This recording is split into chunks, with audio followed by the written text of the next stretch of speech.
Good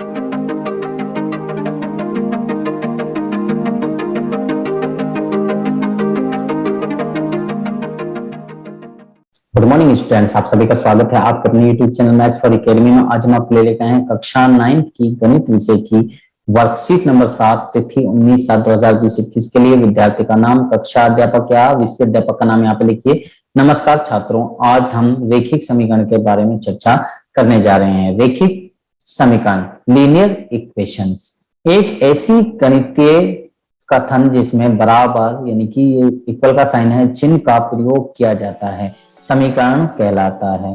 एक चर वाले रेखिक समीकरण को मुख्यतः x प्लस में b = 0 से दर्शाया जाता है। जो रेखिक समीकरण होता है उसको इससे दर्शाया जाता है, तो ये कहलाते हैं उसकी general form of equation, x plus में b = 0। तो यहाँ पर a तथा b वास्तविक संख्याएं हैं, रियल नंबर हैं। क्या है? वास्तविक संख्या यानी कि रियल नंबर है। a नॉट इक्वल टू 0, कभी भी a जो है वो 0 के इक्वल नहीं होगा। x अक्ष पर राशि, चर राशि है। x क्या है? एक चर राशि है, वेरिएबल है, जिसका केवल एक ही हल है। क्या है? Only one solution.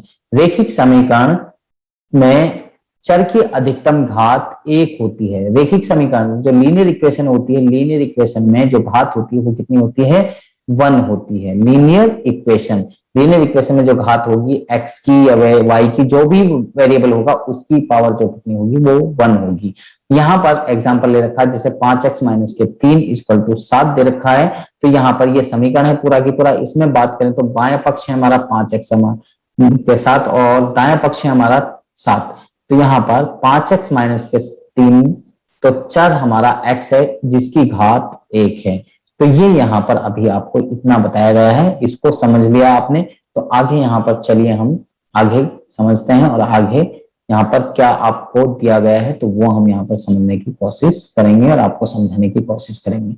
तो चलिए आगे यहाँ पर एग्जाम्पल, यदि आपको लॉकडाउन में आपके द्वारा लगाए गए पौधों की संख्या के दुगने में 3 जोड़ने पर 9 प्राप्त हो तो बताइए आपने कुल कितने पौधे लगाए। तो नंबर 1 यहाँ पर माना लॉकडाउन के दौरान x पौधे लगाए। कितने पौधे लगाए? x पौधे। तो यहाँ पर पौधों की संख्या के दुगने में यानी कि पौधों की संख्या x है तो उसको किससे मल्टीप्लाई करते हैं? दुगने, यानी कि दुगनों से। पौधों की संख्या के दुगने, पौधों की संख्या x थी उसको 2 से गुणा करते हैं, 2x, और उसमें 3 जोड़ने पर कितना आ गया? 9 प्राप्त हो रहा है। यहाँ लिखा हुआ है 9 प्राप्त हो रहा है, तो 9। तो यहाँ इस तरीके से ये इक्वेशन हमारी बन जाती है। 2x यही रहेगा, 9 यही रहेगा, और 3 को यहाँ से अदर साइड में लेके जाएंगे तो 3 प्लस का है तो अदर साइड में जाएगा तो माइनस का। 9 में से 3 जाएंगे तो 6 बचेगा, 2x यही रहेगा। x को यहीं पर छोड़ेंगे, 2 यहाँ मल्टीप्लाई में है तो अदर साइड में जाएगा डिवाइड में, तो 2 यानी कि डिवाइड में जाएगा 6 के, तो 2 से 6 को डिवाइड करेंगे कितना आ जाएगा? 3। तो अतः आपने 3 पौधे लगाए। कितने पौधे लगाए? 3 पौधे लगाए। एग्जाम्पल नंबर अगला है, क्या x - 3 बटे में x जमा के 5 = 3/4 एक चर वाली रेखिक समीकरण है। तो यहाँ पर सबसे पहले इसको सिंप्लीफाई करेंगे, उसके बाद में हम बताएंगे कि ये रेखिक समीकरण है या नहीं है।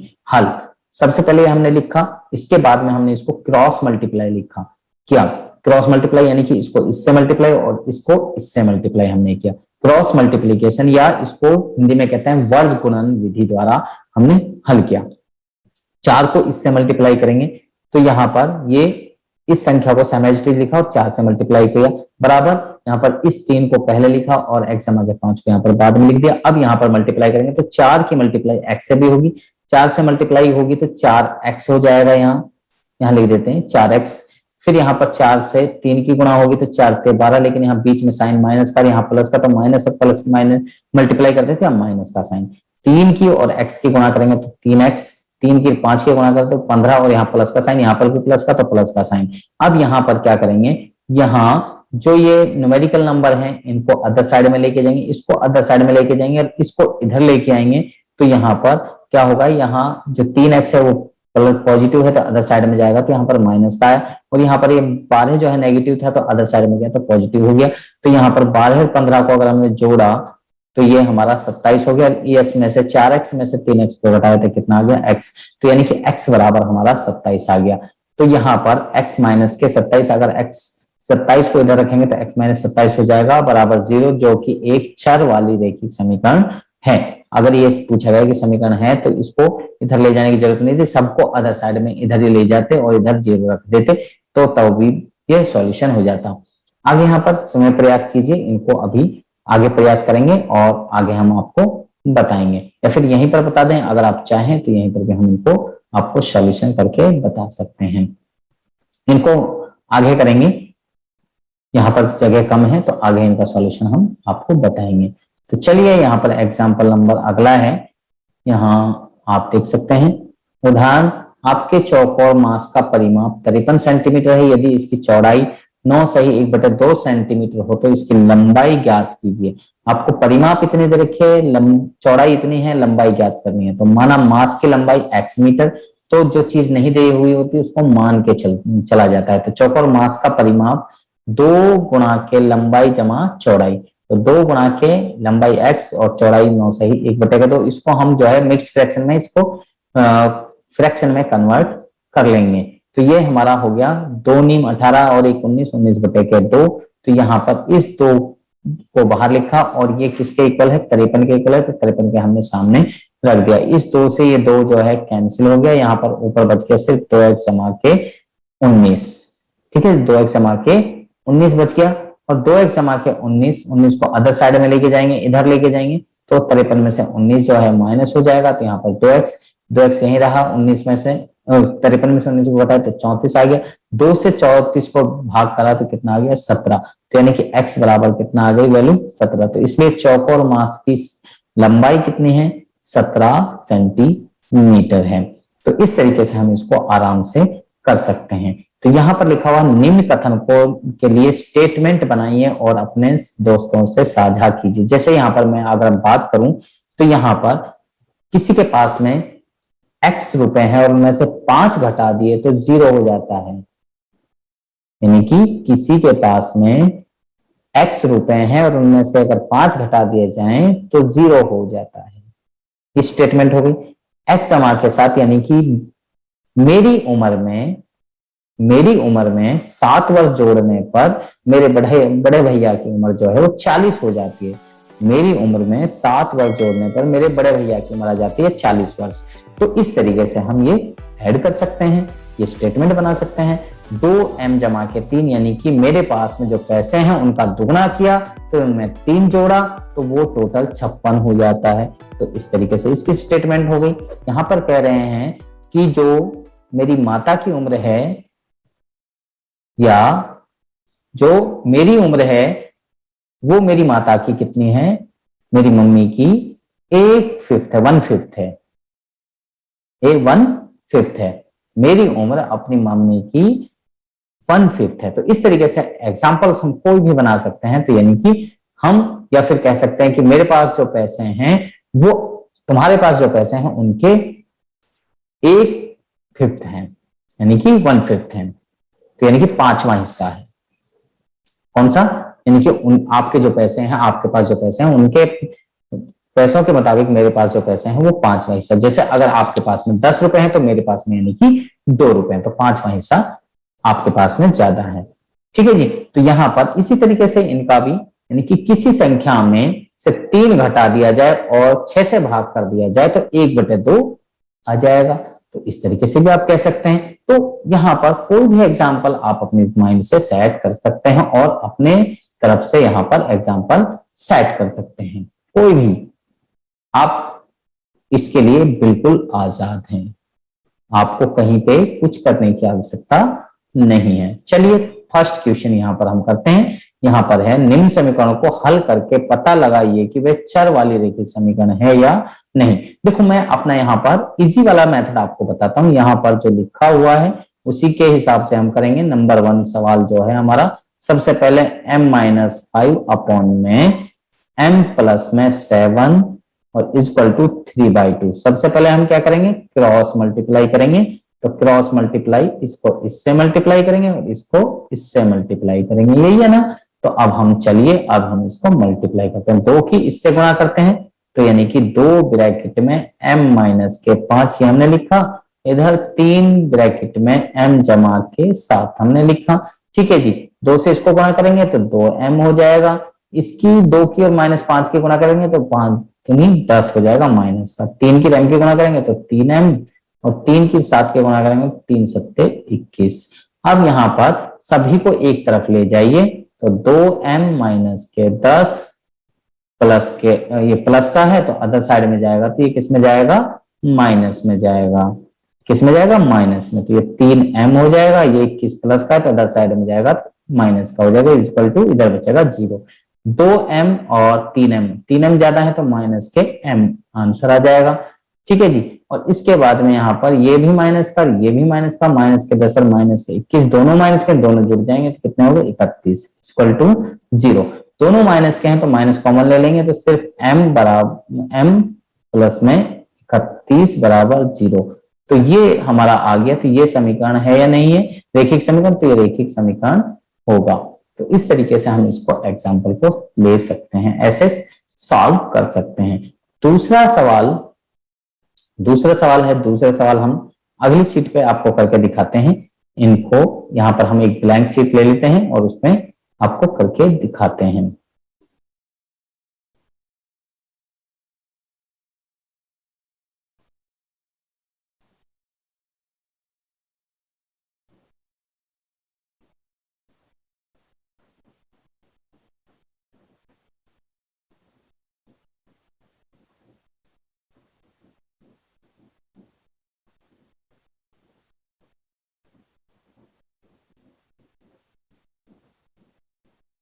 तो यहां पर हमारे पास सवाल है 2m माइनस के 5 और y प्लस में 8 इक्वल टू 4/2। तो चलिए हम इस सवाल को अब यहां पर करते हैं।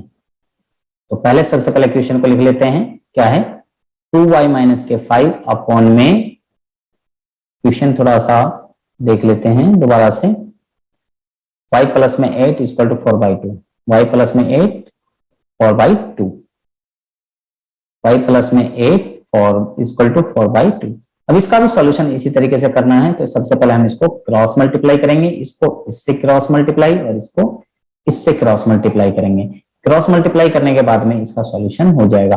तो 2 की इससे मल्टीप्लाई करेंगे तो 2 ब्रैकेट में, क्वेश्चन नंबर 2 है हमारा, यहाँ पर 2 इंटू में 2y माइनस के 5 इक्वल टू 4, ये 4, और फिर इसके बाद में ये ब्रैकेट में y प्लस में 8। अब आगे 2 से इसको गुणा करेंगे तो 2 दूनी 4y माइनस के, यहाँ पर 2 पंजे 10, 2 की और 5 की गुणा करेंगे 10 हो गया। इसके बाद में 4 की y गुणा करेंगे 4y, और इसमें 4 की 8 की गुणा करेंगे तो 4 अट्ठे 32। तो 4y से यहाँ देखो 4y दोनों तरफ इक्वल है, अगर ये दोनों तरफ इक्वल है तो ये क्रॉस हो जाएगा। क्रॉस होने के बाद में यहाँ पर हमारा आंसर जो आएगा, यहाँ पर इसको अगर हम लेके जाएंगे तो -10 माइनस के 32 इक्वल टू 0 हो जाएगा। तो ये कितना हो जाएगा, ये हमारा आ जाएगा माइनस के 42 इक्वल टू 0, और जो कि ये इक्वल नहीं है। तो यहाँ पर हमारे जो वेरिएबल है वो खत्म हो गया, तो ये हमारा क्या है, ये रेखिक समीकरण नहीं है, तो ये रेखिक समीकरण नहीं होगा। तीसरा सवाल हम यहाँ पर करेंगे। तीसरा सवाल हम आपको दिखा देते हैं। तीसरा सवाल क्या है, सबसे पहले यहाँ पर p प्लस में 5 अपॉन में p माइनस के 7 equal to p/3, p plus में 5 और p माइनस के 7 p/3। तो यहाँ पर अब हम तीसरा क्वेश्चन लेते हैं, p प्लस में 5 और p माइनस 7 और p/3, ये क्वेश्चन है हमारा। अब हम यहाँ पे भी क्रॉस मल्टीप्लाई करेंगे तो 3 इंटू p प्लस में 5 ये हमने लिखा, इसकी क्रॉस मल्टीप्लाई, और आ गए यहाँ पर p इंटू p माइनस के 7। तो यहाँ पर 3p हो गया, 3 की 5 की मल्टीप्लाई करेंगे 3 पंजे 15 हो जाएगा, सॉरी ये गलत लिख दिया, बोल कुछ नहीं कर कुछ नहीं, तो 15, और यहाँ पर p को p से मल्टीप्लाई करेंगे तो p स्क्वायर हो जाएगा, p की इसकी 7 की गुणा करेंगे तो क्या आ जाएगा, माइनस के 7p हो जाएगा। अब यहाँ पर अगर आप बात करें तो यहाँ पर p की पावर जो है, अब या तो फिर इनको सारों को एक साथ में ले जाइए तो आपको थोड़ा समझ में आ जाएगा, यहाँ माइनस के, या फिर इसको इधर ले जाइए, यहाँ पर p स्क्वायर आपने यहाँ पहले लिख लिया, इधर के टर्म को पहले लिख रहे हैं 7p, और इस 3p को अदर साइड में लेके जाएंगे तो माइनस में जाएगा, ये 15 भी अदर साइड में जाएगा तो ये भी माइनस में जाएगा, ये 0 हो गया। तो यहाँ पर p स्क्वायर 7p और 3p कितना हो गया, दोनों माइनस के हैं, दोनों जुड़ जाएंगे तो 10p हो जाएगा, और यहाँ पर -15 इक्वल टू 0। तो ये इक्वेशन क्वाड्रेटिक इक्वेशन हमारी हो गई।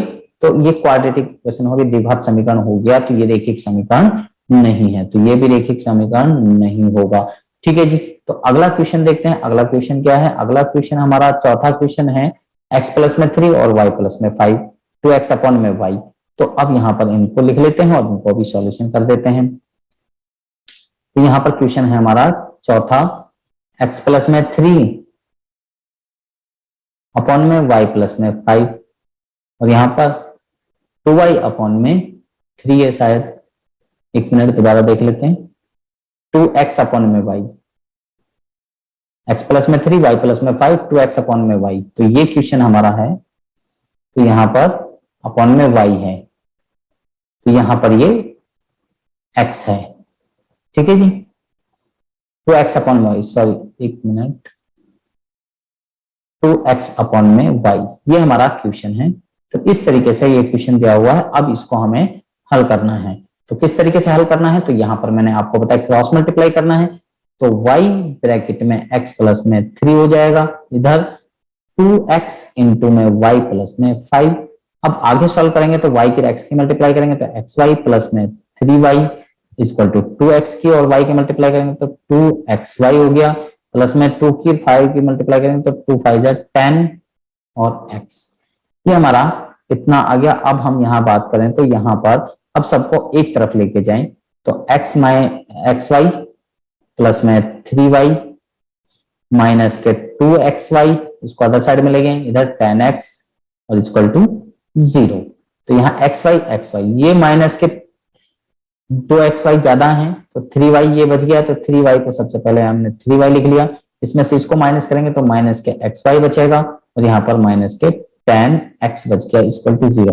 तो यहाँ पर y और x दो वेरिएबल आ रहे हैं, तो इसलिए ये रेखिक युग्म नहीं है, तो ये भी रेखिक युग्म नहीं होगा। तो इस तरीके से हम इन सवालों को इजीली हल कर सकते हैं। तो यहाँ पर जो हमें वर्कशीट दी हुई है, तो इसमें हमारे लिए क्या दिया हुआ है तो मैंने आपको यहाँ पर बता दिया। तो मुझे लगता है कि आपको ये समझ में आ गया होगा। अगर आपको समझ में आ गया है तो आप हमारी वीडियो को लाइक करें, शेयर करें, कमेंट करें, और इसके साथ में अगर आप अभी तक हमारे चैनल पर नए हैं तो हमारे चैनल को सब्सक्राइब कीजिए और इसके साथ बेल आइकन को जरूर प्रेस करें, ताकि आपको आने वाली हर वीडियो के अपडेशन साथ साथ में मिलते रहे। तो आप सब बच्चों का इस वीडियो को देखने के लिए धन्यवाद।